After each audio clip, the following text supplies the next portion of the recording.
Early intervention services అంటామండి వీటిని. మనం ఎంత ఎర్లీగా వీళ్ళకి ఇంటర్వీన్ అంటే వాళ్ళ జరిగే డెవలప్మెంటల్ డిలేనే ఉండొచ్చు, చైల్డ్ ఏజ్ అప్రోప్రియేట్గా నడవట్లేదు, 9-10 నెలల కల్లా సపోర్ట్తో పట్టుకొని నించుంటారు, వాళ్ళు 1.5 year వరకు ఇండిపెండెంట్గా వాక్ చేయాలి. సో 1.5 year కదా 2 years వచ్చినా కూడా పిల్లలు నడవలేకపోతున్నారు అంటే వాళ్ళకి మనం తొందరగా సపోర్ట్ ప్రొవైడ్ చేయగలిగితే వాళ్ళకి గ్రోత్ నార్మల్, ఒక పొటెన్షియల్ అనేది మనం సేవ్ చేసిన వాళ్ళు అవుతాం.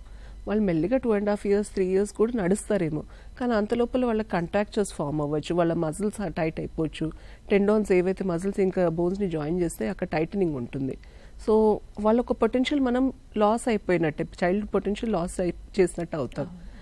సేమ్ వే ఆటిజం అలాంటి కేసెస్లో కూడా ఐ కాంటాక్ట్ లేదు అన్నది వాళ్ళు ఎర్లీగా ఐడెంటిఫై చేశారు, నేమ్ రెస్పాన్స్ వాళ్ళ పేరుకి పలకట్లేదు అన్నది ఐడెంటిఫై చేసుకొని తొందరగా తీసుకురాగలిగితే మనం వాళ్ళకి near normal life or normal life ఇచ్చిన వాళ్ళం అవుతాం.